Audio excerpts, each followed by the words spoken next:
everyone, how are you all? Hope so all are very good. So बच्चों कैसी चल रही है आप लोगों की प्रिपरेशन, कैसे जा रहे हैं आप लोगों के एग्जाम? होप सो सबके बहुत अच्छे फर्स्ट क्लास एग्जाम जा रहे होंगे और ऑब्वियसली फर्स्ट क्लास जाने भी चाहिए क्योंकि इतने ज़ोरों शोरों से मेहनत जो कर रहे हो आप लोग. So all the very best for all your exam. बिल्कुल भी डरना नहीं है, एकदम बिंदास होकर पेपर देना है. सो गाइस, अब आप लोगों का 11 को केमिस्ट्री का पेपर है एंड आई होप सो सबकी प्रिपरेशन बहुत अच्छी चल रही होगी. सो आज हम सॉल्व करने वाले हैं स्पेसिमेन पेपर, साथ में हम डिस्कस करने वाले हैं सारे जो इम्पोर्टेंट क्वेश्चन है जिसके आने के चांसेस बहुत ज़्यादा हैं पेपर में. इससे पहले आप लोगों को ये चीज़ तो पता ही होगी कि 2 आवर्स का आपका पेपर है, 80 मार्क्स का पेपर है जिसमें 2 सेशन होंगे, session A and B. Guys, उससे पहले आपको 15 मिनट्स का रीडिंग टाइम दिया जाता है जिसमें आपको क्या करना है, जो सेक्शन बी होगा उसमें चॉइस होती है जिसमें आपको 4 क्वेश्चन करने हैं आउट ऑफ 6. तो उस रीडिंग टाइम में आपको क्या करना है, आपको डिसाइड कर लेना है कि आपको कौन से 4 क्वेश्चन करने हैं आउट ऑफ 6. बहुत अच्छे से क्वेश्चन रीड करने हैं और जो क्वेश्चंस आपको आते हैं बहुत अच्छे से उन्हीं को ही आपको सेलेक्ट करना है. ठीक है, सो चलिए बिना टाइम वेस्ट करें हम पेपर करना स्टार्ट करते हैं. सबसे पहले देखते हैं सेशन ए जिसमें क्वेश्चन नंबर 1 जो होगा आपका वो MCQs होगा पूरा, जिसमें आपको 15 MCQs दिए जाएंगे. ठीक है, तो चलिए स्टार्ट करते हैं. So the first question is an aqua solution of copper sulphate turns colourless on electrolysis. Guys, यहाँ पर 2 केसेस थे अगर आप लोगों को याद हो. एक में जो सॉल्यूशन था वो कलरलेस होता है और दूसरे में जो सॉल्यूशन है वो ब्लू कलर का ही रहता है ना. तो यहाँ पर आपको दोनों ही केसेस याद रखने हैं कि कलरलेस कब हो रहा है और ब्लू कलर का कब रहता है, क्योंकि जैसे यहाँ पे आपको क्वेश्चन दे दिया कि कलरलेस हो रहा है, हो सकता है आपको क्वेश्चन एग्जाम में चेंज करके दे दें और क्वेश्चन आ जाए कि ब्लू कलर का ही रह रहा है, फेड कलर नहीं हो रहा. तो दोनों केसेस आप लोगों को याद रखने हैं उस केस में. तो कलरलेस कब होगा, इलेक्ट्रोड्स कैथोड एंड एनोड. तो मेन जो केस होता है वो एनोड देखा जाता है कि एनोड हमारा किस चीज़ का बना हुआ है.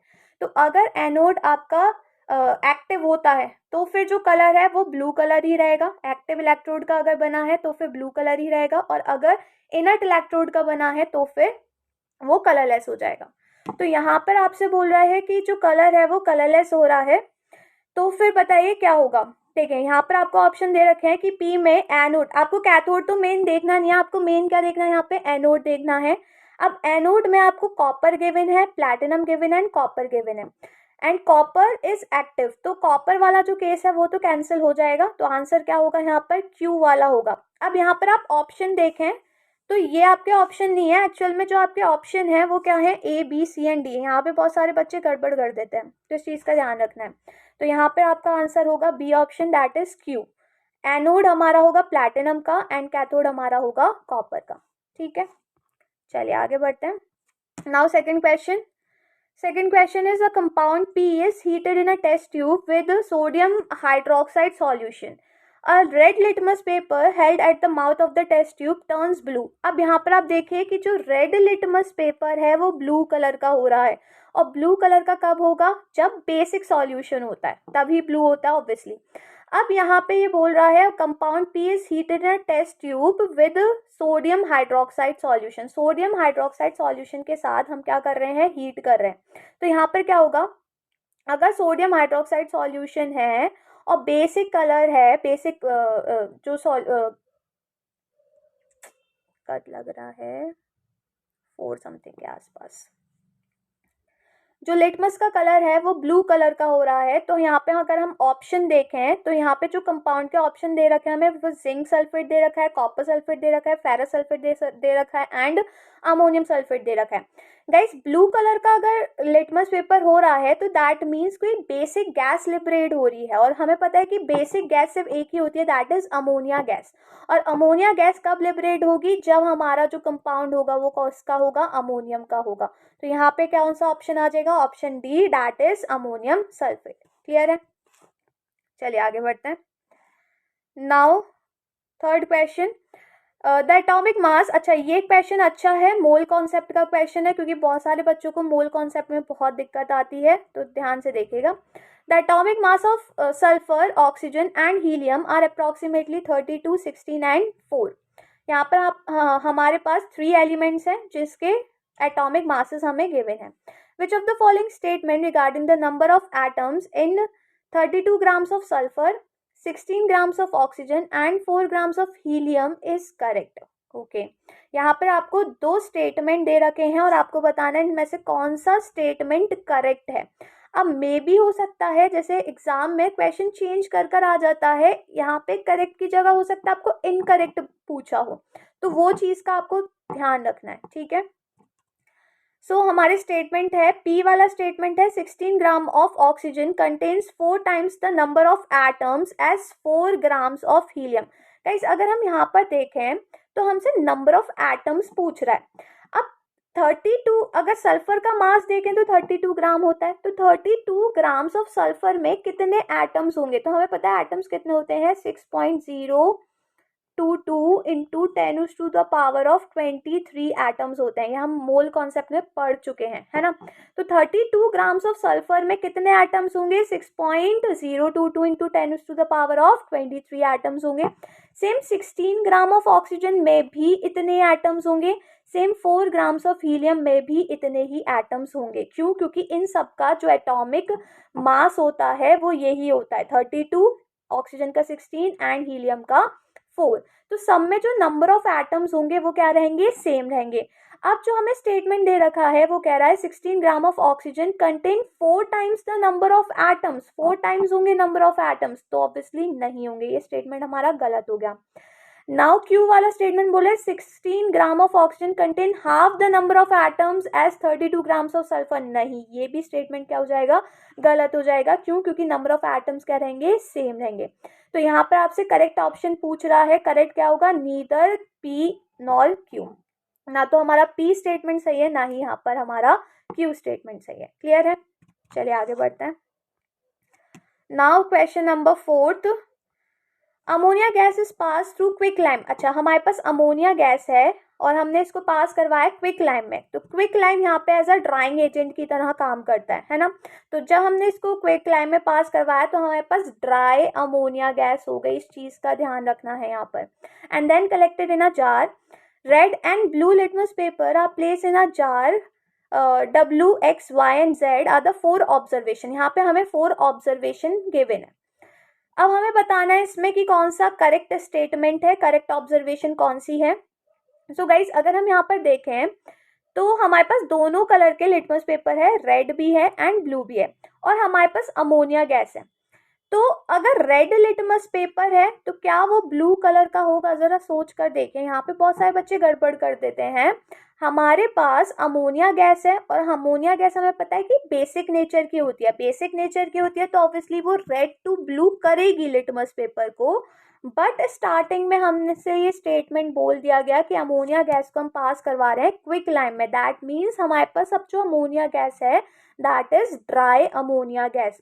और dry ammonia gas basic nature को शो नहीं करती है. इस चीज़ का आपको ध्यान रखना है. क्यों? क्योंकि इधर कोई भी हाइड्रोक्सिल आयन प्रेजेंट नहीं होंगे. दैट्स वाई कोई भी बेसिक नेचर शो नहीं करेगी. अगर रेड लिटमस पेपर है तो वो रेड ही रहेगा और अगर ब्लू लिटमस पेपर है तो वो ब्लू ही रहेगा. इस चीज़ का ध्यान रखिएगा. क्लियर है? तो यहाँ पर जो ऑप्शन होगा वो हमारा क्या होगा, red litmus paper remains red and blue litmus paper remains blue. तो यहाँ पे आंसर होगा हमारा एक्स इज करेक्ट. ठीक है, क्लियर है? चलिए आगे बढ़ते हैं. Now 5th question. Glucose react with concentrated sulfuric acid to give a very pure form of carbon called sugar charcoal. Obviously guys glucose को अगर हम कंसेंट्रेट सल्फ्यूरिक एसिड में डालेंगे तो उसमें क्या होगा, ग्लूकोज में जितना भी वाटर है वो रिमूव हो जाएगा. तो यहाँ पे कौन सी टाइप की रिएक्शन होगी, डिहाइड्रेशन रिएक्शन, क्योंकि वाटर क्या हो रहा है, रिमूव हो रहा है. चलिए आगे बढ़ते हैं. नेक्स्ट क्वेश्चन अच्छा सा क्वेश्चन लग रहा है तो डायग्राम वाला. In which of the following electrolytic cell P, Q, R और S will silver plating be done on the spoon. अच्छा, ये सिल्वर प्लेटिंग वाला क्वेश्चन है. सिल्वर प्लेटिंग किस में होगी. अब हमें सिल्वर की प्लेटिंग करवानी है तो जो हमारा इलेक्ट्रोलाइटिक सॉल्यूशन होगा उसमें सिल्वर के आयंस होने ही चाहिए, है ना. तो यहाँ पे अगर हम देखें तो दो ऑप्शन हमारे पास ऐसे हैं जिसमें डिस्टिल्ड वाटर लिया गया है एज द इलेक्ट्रोलाइटिक सॉल्यूशन। तो दैट मीन्स ये दो ऑप्शन तो हमारे वैसे ही हट जाएंगे। अब बचे दो ऑप्शन, यहाँ पे भी सिल्वर नाइट्रेट सॉल्यूशन है और यहाँ पे भी हमारे पास सिल्वर नाइट्रेट सॉल्यूशन है। अब हम यहाँ पे ये देखेंगे कि जो स्पून रखा गया है वो कहाँ पे रखा गया है, मतलब उसको कैथोड बनाया गया है कि एनोड बनाया गया है। गाइस यहाँ पे जो प्लेटिंग हो रही है वो स्पून के ऊपर हो रही है, और स्पून के ऊपर अगर प्लेटिंग हो रही है तो स्पून हमारा क्या होना चाहिए, कैथोड होना चाहिए, है ना। स्पून हमारा क्या होना चाहिए, कैथोड होना चाहिए। और कैथोड क्या होता है हमारा, नेगेटिव इलेक्ट्रोड होता है। अब नेगेटिव इलेक्ट्रोड कौन सा है, इस चीज का ध्यान रखिएगा। हम बैटरी को देखते हैं हमेशा, बैटरी के दो टर्मिनल होते हैं। एक अगर आप टर्मिनल देखें तो यहाँ पे बड़ा वाला डंडा है, और इधर की साइड अगर आप देखें तो छोटा वाला है। तो बड़ा वाला जो होता है वो डिनोट करता है पॉजिटिव को, जो छोटा वाला होता है वो डिनोट करता है नेगेटिव को। इस चीज का ध्यान रखिएगा। तो नेगेटिव पर हमारा स्पून होना चाहिए, तो दैट मीन्स हमारा जो ऑप्शन हो जाएगा वो क्यू वाला ऑप्शन हो जाएगा, क्योंकि यहाँ पे जो हमारा स्पून है वो कनेक्ट है यहाँ पे छोटे वाले डंडे से। क्लियर हो गया, चलिए आगे बढ़ते हैं। तो यहाँ पे हमारा ऑप्शन हो जाएगा B option, that is Q.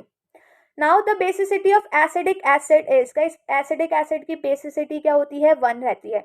अब यहाँ पे आपसे एसिडिक एसिड की बेसिसिटी पूछ ली गई है, हो सकता है किसी और एसिड की बेसिसिटी आपसे पूछ ली जाए, तो ऐसा भी क्वेश्चन आ जाता है। अब एग्जैक्ट ये नहीं है कि यही क्वेश्चन आएगा, बट इसी जैसा क्वेश्चन आ सकता है। तो जो एसिड की बेसिसिटी है वो आप लोगों को याद रखनी है, मेनली HCl की याद रखनी है, H2SO4 की याद रखनी है, HNO3 की याद रखनी है। इसकी होती है 1, इसकी होती है 2, इसकी होती है 1, एंड एसिटिक एसिड की याद रखनी है 1 होती है। क्लियर है, चलिए आगे बढ़ते हैं। नाउ नेक्स्ट क्वेश्चन, यहाँ पे हमें रिएक्शन गिवन है, ए जो है वो कन्वर्ट हो रहा है A3 पॉजिटिव में, एंड बी जो है वो कन्वर्ट हो रहा है B नेगेटिव में। गाइस ए अगर A3 पॉजिटिव में कन्वर्ट हो रहा है दैट मीन्स ये मेटल होगा, और B नेगेटिव में हो रहा है तो दैट मीन्स ये नॉन मेटल होगा। ना हमसे पूछ रहे हैं number of electrons present in the outermost shell of atom A and B. अच्छा, ए एंड बी के आउटरमोस्ट शेल में हमसे नंबर ऑफ इलेक्ट्रॉन्स पूछ रहा है। अगर आप देखें तो जो ए है वो लूज कर रहा है इलेक्ट्रॉन को, 3 पॉजिटिव में कन्वर्ट हो रहा है। हमें पता है मेटल के आउटरमोस्ट शेल में कितने इलेक्ट्रॉन्स हो सकते हैं, 1, 2 या फिर 3 हो सकते हैं। अब अगर ये 3 लूज कर रहा है तो दैट मीन्स ए के आउटरमोस्ट शेल में कितने होंगे, 3 होंगे।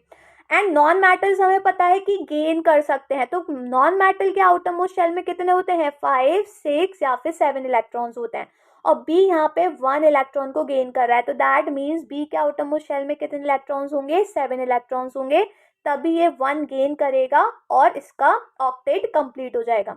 तो यहाँ पर ए एंड बी के आउटरमोस्ट शेल में कितने इलेक्ट्रॉन्स हो जाएंगे, 3 एंड 7। तो आंसर हो जाएगा आपका सी ऑप्शन। चलिए आगे बढ़ते हैं। A dash solution is observed after placing magnesium metal in a solution of copper sulfate for a half an hour.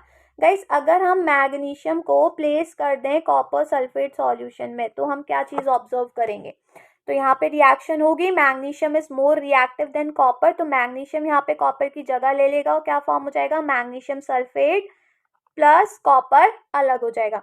तो यहाँ पर आपसे पूछ रहा है कि कौन से कलर का सॉल्यूशन बनेगा, तो सॉल्यूशन कौन सा बन रहा है यहाँ पे, मैग्नीशियम सल्फेट, जो कि कैसे कलर का होता है, कलरलेस सॉल्यूशन। क्लियर है। अच्छा, यहाँ पे बहुत सारे बच्चे क्या करते हैं, रेडिश ब्राउन लिख देते हैं, क्यों, क्योंकि यहाँ पे कॉपर भी फॉर्म हो रहा है, और कॉपर कैसे कलर का होता है, रेडिश ब्राउन कलर का होता है। बट यहाँ पर आपको याद रखना है कि आपसे यहाँ पे कलर किसका पूछा गया है, सॉल्यूशन का पूछा गया है। तो सॉल्यूशन क्या है यहाँ पर, मैग्नीशियम सल्फेट, क्योंकि कॉपर यहाँ पर एज अ प्रेसिपिटेट फॉर्म होगा। क्लियर है, चलिए आगे बढ़ते हैं। An element with atomic number dash will form acidic oxide. Guys यहाँ पर आपको एक चीज़ याद रखनी है कि जो एसिडिक ऑक्साइड्स होते हैं वो नॉन मेटल्स फॉर्म करते हैं। कौन फॉर्म करता है, नॉन मेटल्स। एंड जो बेसिक ऑक्साइड्स होते हैं वो कौन फॉर्म करते हैं, मेटल्स फॉर्म करते हैं। तो acidic oxide non metals form करेंगे, और नॉन मेटल्स में यहाँ पे आपको बताना है कौन सा एटॉमिक नंबर होगा, तो यहाँ पे हो जाएगा 17। ठीक है।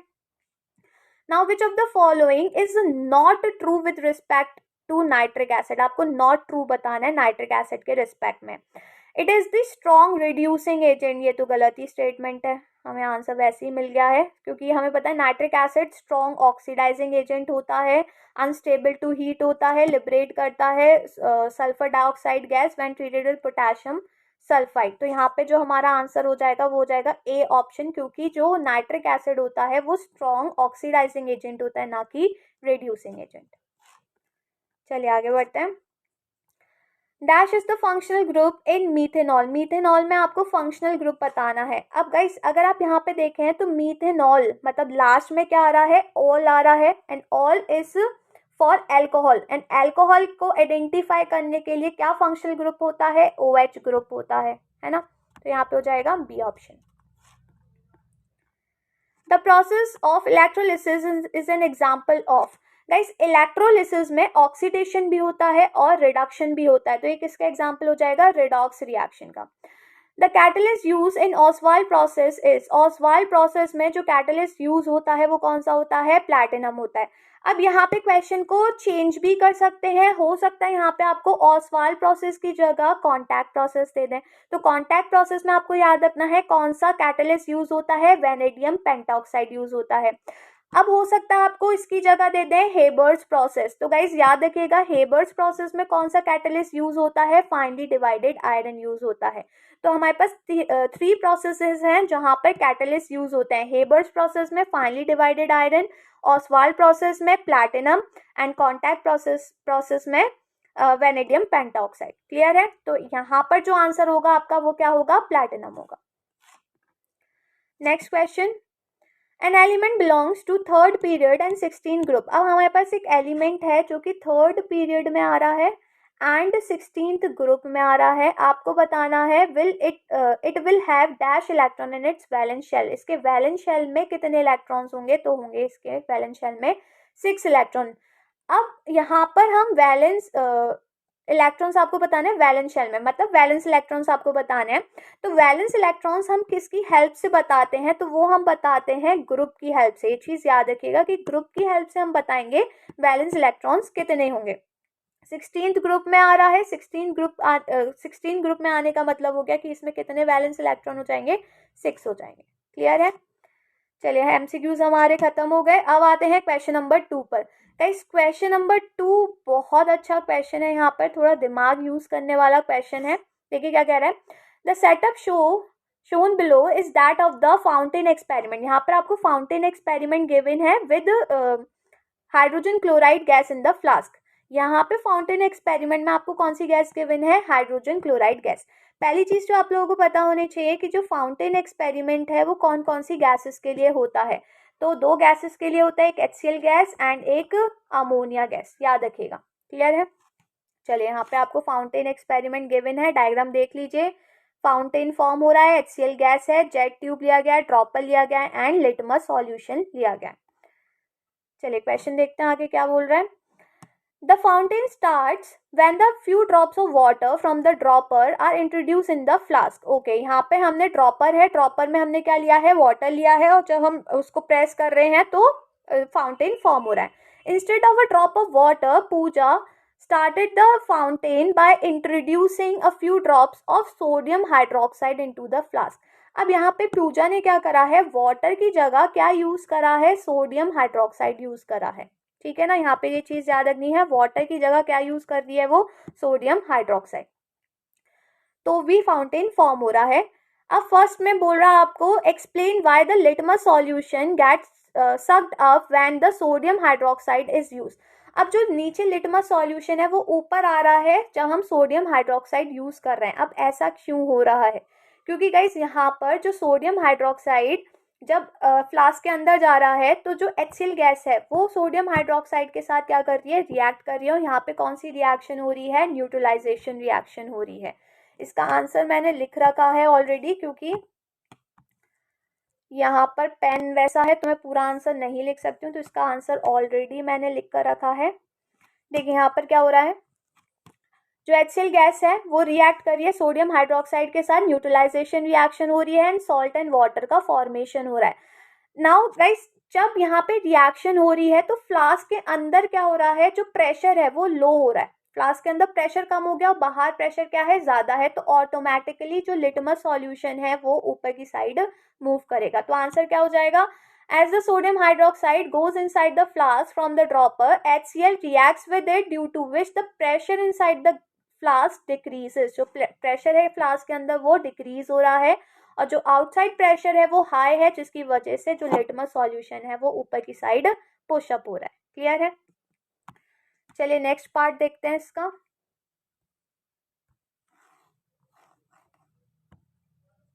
Now B part, what will be the color of the fountain when sodium hydroxide is used? Justify your answer। ये बहुत अच्छा क्वेश्चन है कि अगर हमने सोडियम हाइड्रोक्साइड यूज करा है तो जो हमारा कलर है फाउंटेन का वो क्या होगा।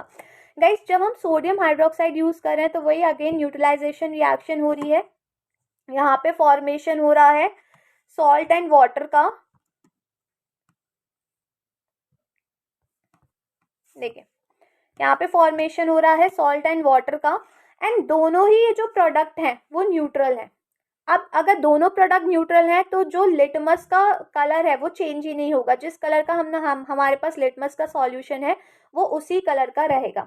तो बेसिकली वैसे तो हमने HCl गैस ली है तो लिटमस का जो सॉल्यूशन है वो हमारा ब्लू कलर का होगा। तो जब HCl होती है तो उस केस में कैसे कलर का फाउंटेन फॉर्म होता है, रेड कलर का फाउंटेन फॉर्म होता है जब हम वाटर लेते हैं ड्रॉपर में। बट यहाँ पर हमने क्या ले रखा है, सोडियम हाइड्रोक्साइड ले रखा है, ये प्रोडक्ट फॉर्म हो रहे हैं और दोनों ही कैसे नेचर के हैं, न्यूट्रल नेचर के हैं। तो दैट मीन्स लिटमस का जो सॉल्यूशन है उसका कलर बिल्कुल भी चेंज नहीं होगा।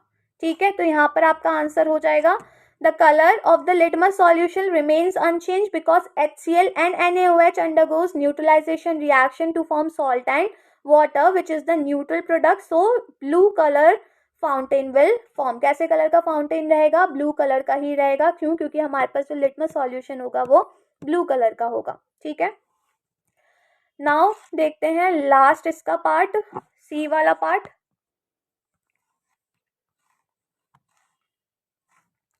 If instead of HCl gas, ammonia gas is filled in the flask and water is introduced। अब HCl की जगह हमने कौन सी गैस ले ली, अमोनिया गैस ले ली और वाटर को इंट्रोड्यूस करवाया, मतलब यहाँ पे अब हमने ड्रॉपर में वाटर ही लिया है।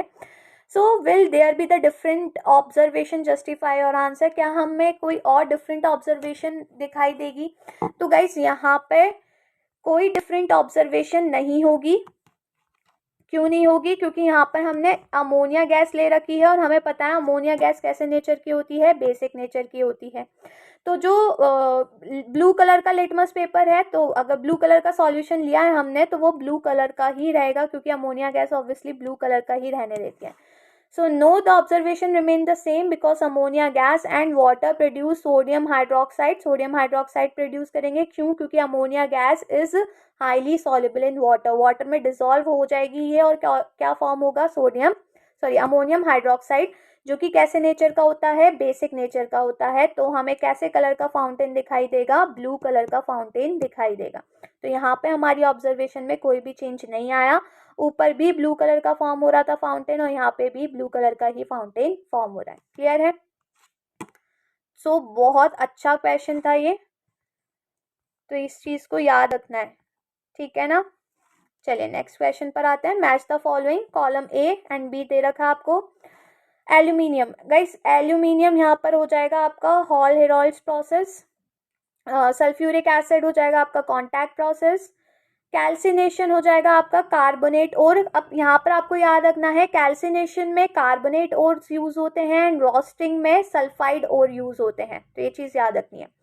Calcium chloride is electrovalent compound. क्यों है ये इलेक्ट्रोवेलेंट? क्योंकि यहाँ पे एक मेटल है और एक नॉन मेटल है। तो याद रखिएगा जब एक मेटल और एक नॉन मेटल होता है तो कंपाउंड कैसा होता है, इलेक्ट्रोवेलेंट कंपाउंड होता है।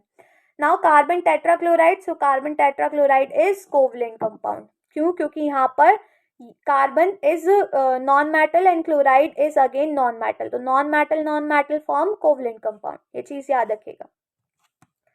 Now next question, complete the following by choosing the correct answer from the bracket। If an element has one electron in the outermost shell then it is likely to have, guys अगर one electron है outermost shell में तो उसका जो size होगा बाकी के element में अमंग द सेम पीरियड वो कैसा होगा, तो लार्जेस्ट होगा। क्योंकि अगर 1 इलेक्ट्रॉन है तो वो किस साइड आएगा, लेफ्ट हैंड साइड, और लेफ्ट हैंड साइड में साइज ज़्यादा होता है। जैसे जैसे हम मूव करते हैं फ्रॉम लेफ्ट टू राइट तो जो साइज होता है वो डिक्रीज करता है, तो लार्जेस्ट आ जाएगा। Now dash does not form acid salt, guys इनमें से दोनों एसिड में से कौन सा एसिड सॉल्ट फॉर्म नहीं करेगा, तो यहाँ पे एसिड सॉल्ट आपका हाइड्रोक्लोरिक एसिड फॉर्म नहीं करेगा। क्यों नहीं करेगा, क्योंकि हाइड्रोक्लोरिक एसिड में सिर्फ एक ही H होता है जो कि टोटल रिप्लेस हो जाएगा, बट सल्फ्यूरिक एसिड में 2 H होते हैं, तो एक अगर H रिप्लेस हो सकता है तो एक H बच जाता है जो कि आपका एसिड सॉल्ट फॉर्म कर सकता है। क्लियर है।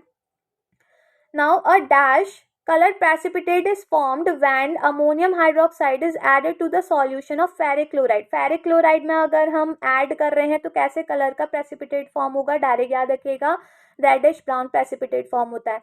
अगर फेरस होता तो डर्टी ग्रीन आएगा, फेरिक है तो रेडिश ब्राउन होगा। Now alkane undergo substitution reaction, इधर भी आपको याद रखना है, हो सकता है क्वेश्चन आपको चेंज करके दे दें, तो याद रखिए alkanes undergo substitution reaction and alkenes and alkynes undergo addition reaction. And dash solution will turn methyl orange solution pink. Guys methyl orange का जो कलर है वो कैसा हो रहा है, पिंक कलर, तो कैसे सॉल्यूशन में होता है, एसिडिक सॉल्यूशन में। यहाँ पर आपको कलर्स याद रखने हैं, लिटमस का, मिथाइल ऑरेंज का एंड फिनोफ्थिलीन का एसिडिक एंड बेसिक सॉल्यूशन में कैसे होता है ना, ये बहुत इंपॉर्टेंट है, इसमें से एक ना एक क्वेश्चन आएगा ही आएगा, तो यहाँ पे कलर्स को याद रखना आप लोगों को। Now identify the following. The bond formed between two atoms by sharing a pair of electron with both the electron being provided by the same atom. Guys दोनों इलेक्ट्रॉन सेम एटम प्रोवाइड कर रहा है, तो यहाँ पे जो bond form होगा वो कौन सा बॉन्ड फॉर्म होगा, coordinate bond. Same atom provide कर रहा है तो कौन सा बॉन्ड आएगा, कोऑर्डिनेट बॉन्ड, याद रखिएगा।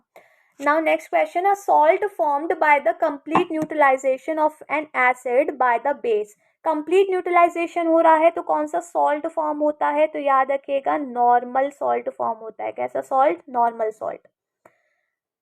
A reaction in which the hydrogen of an alkane is replaced by the halogen, जो हाइड्रोजन है वो रिप्लेस हो रहा है हेलोजन से, तो यहाँ पे कौन सी रिएक्शन होती है, तो दैट इज हेलोजिनेशन रिएक्शन, याद रखिएगा अगेन हेलोजिनेशन रिएक्शन, नीचे लिख देती हूँ मैं, हेलोजिनेशन रिएक्शन।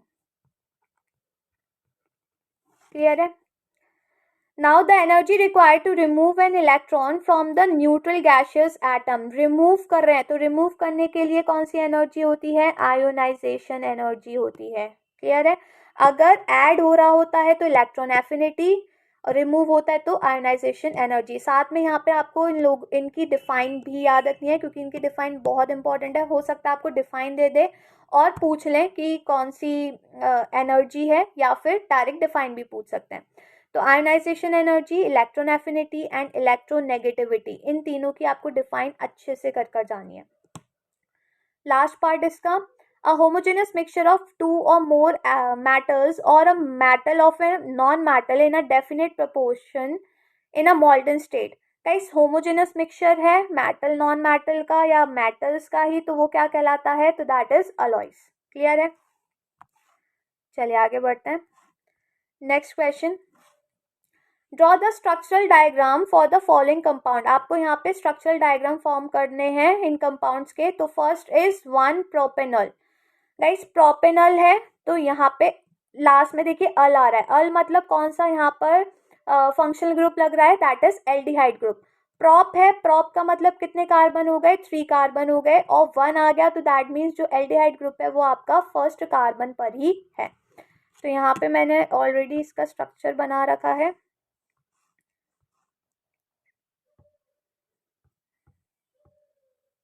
देखें ये हो जाएगा इसका स्ट्रक्चर।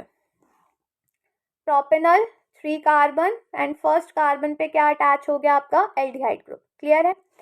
गाइस नेक्स्ट जो पार्ट है, नेक्स्ट पार्ट था आपका 1,2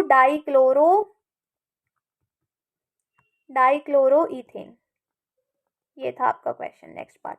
तो 1,2 डाइक्लोरो ईथेन। अब देखिए ईथेन है तो दैट मीन्स कितने कार्बन हो जाएंगे, 2 कार्बन हो जाएंगे। 1,2 डाइक्लोरो, डाइक्लोरो मीन्स 2 क्लोरीन है, first carbon and second carbon पे क्लोरीन है, तो फर्स्ट एंड सेकंड कार्बन पे हमने क्लोरीन लगा दिया और बाकी की हम क्या लगा देंगे, हाइड्रोजन। तो जो आप हाइड्रोजन लगाओगे वो आप सबसे लास्ट में लगाओगे कार्बन की वैलेंसी को देखकर। क्लियर है।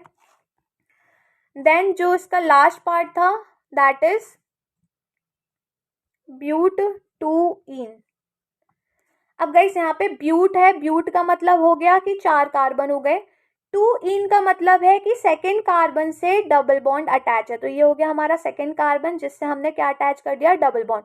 तो पहले तो आप इतना बना लोगे और फिर आप लास्ट में हाइड्रोजन लगाओगे कार्बन की वैलेंसी के हिसाब से। क्लियर है। तो ये कंप्लीट हो गया हमारा सेक्शन ए।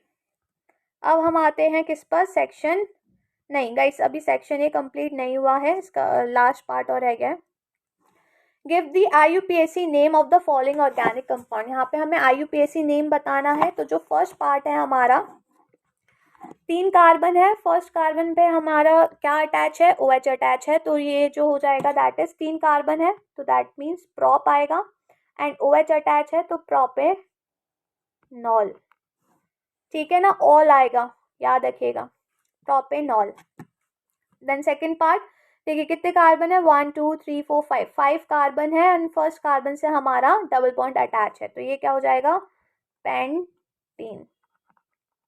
आप पेंटीन भी लिख सकते हो या फिर आप इसको पेंट 2इन भी पेंट 1इन भी लिख सकते हो। 2 नहीं आएगा, 1 आएगा क्योंकि पहले ही कार्बन से डबल बॉन्ड अटैच है। तो पेंटीन भी लिख सकते हो सिंपल, 1 को डिनोट कर भी सकते हैं या नहीं भी कर सकते हैं, तो पेंट 1इन भी ठीक है या फिर सिंपल पेंटीन भी ठीक है। क्लियर है। सो गाइस आज की वीडियो में हम सिर्फ सेक्शन ए ही सॉल्व करते हैं, क्योंकि अगर हम सेक्शन बी सॉल्व करने बैठे तो वीडियो बहुत ही ज़्यादा लेंदी हो जाएगी, तो वो हम नेक्स्ट वीडियो में कवर अप करेंगे। तो जब तक ये वाले क्वेश्चन अच्छे से कर लीजिए, क्वेश्चन कैसे भी पूछा जा सकता है, क्वेश्चन वही होते हैं, बस वो पार्ट को थोड़ा चेंज कर देते हैं, तो वो चीज़ अच्छे से प्रिपेयर कर लीजिए। तो अब मैं आपसे मिलती हूँ मेरी नेक्स्ट वीडियो में, तो तब तक के लिए बाय बाय।